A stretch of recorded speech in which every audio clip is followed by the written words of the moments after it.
All right, so I'm going to go through getting started on this restaurant menu assignment. We're going to create a 3-page website of a restaurant menu, and we want our homepage to resemble this menu here. The text doesn't have to be exactly the same, but we kind of want to replicate this top row of content as best as we can. Here in the second row where we have the pictures, we're going to put a carousel.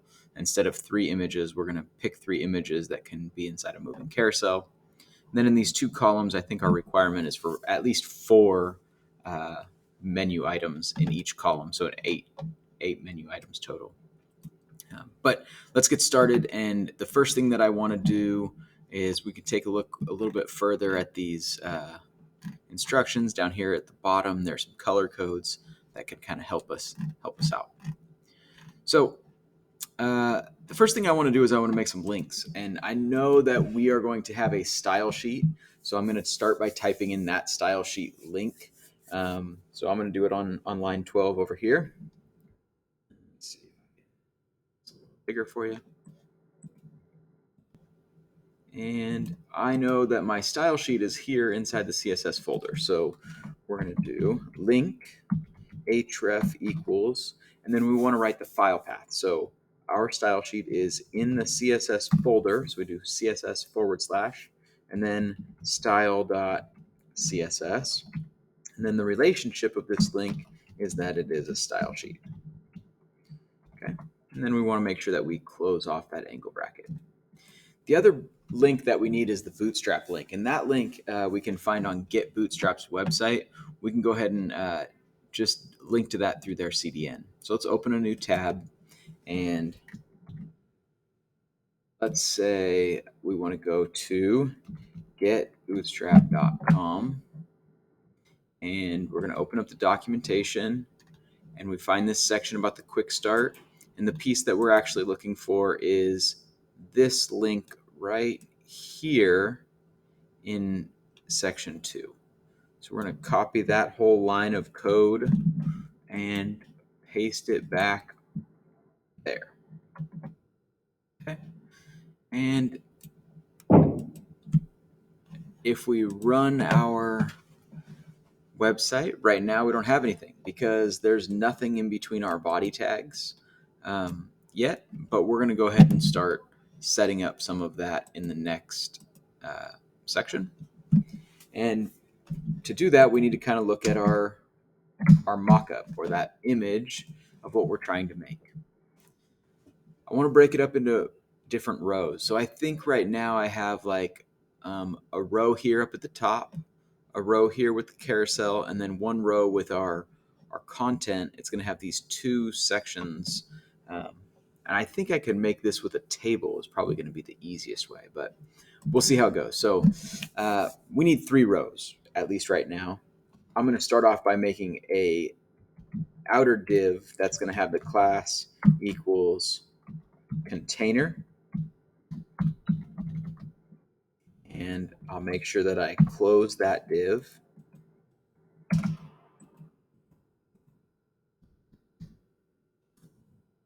And inside of that, now I need 3 rows. So I'm going to go 1, 2, 3, and we're going to try to alt click here. So alt, alt, alt click, indent 1 level, and then div class equals row.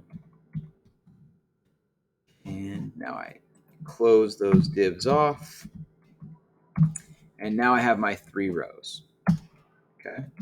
Once I have those 3 rows, typo there, now I can put columns inside of them. If I look at the first row, it looks like I have like a heading on the top, and maybe that says like Rich Made Restaurant, right?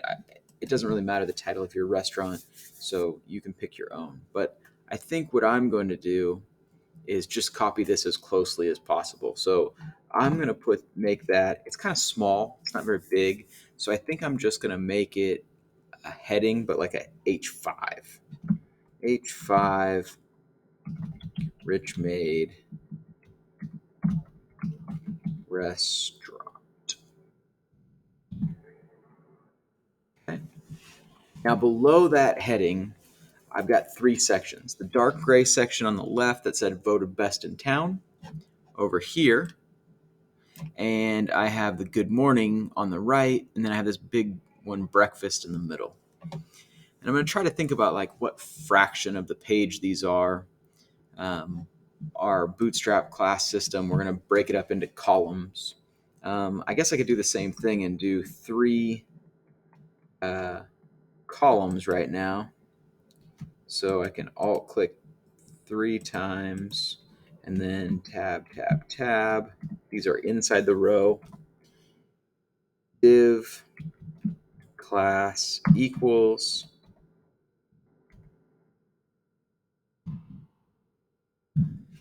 now I didn't, oh, I see what happened here. Needed to actually close those, so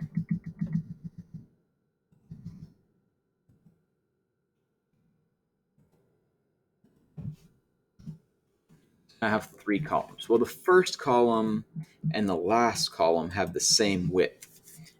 Again, I'm talking about this piece right here and this piece right here.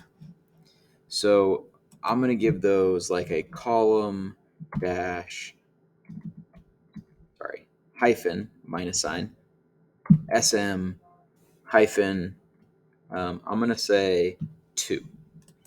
And that guy and this one, I think, are going to be the same. 2 plus 2 is 4. I know I want 12 column widths all the way across, so I'm going to give this one column dash SM dash 8. 2 plus 4 is, or 2 plus 8 is 10, plus 2 is 12. So now I've got those set up. I'm going to try to go ahead and add in their content here. This is a smaller one, about the same size text as that, maybe a little bit bigger. So maybe I go H4 instead of H5, and H4 voted best. Oh, it's all caps.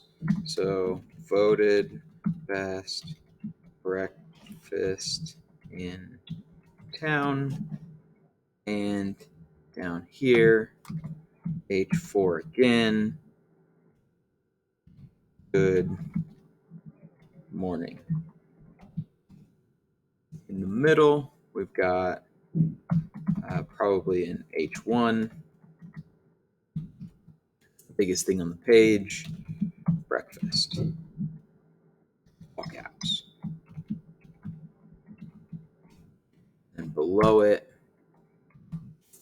looks like, I don't know, smaller than breakfast, but bigger than the good morning. It's also red. We'll worry about that style later. So let's go like H3 and served.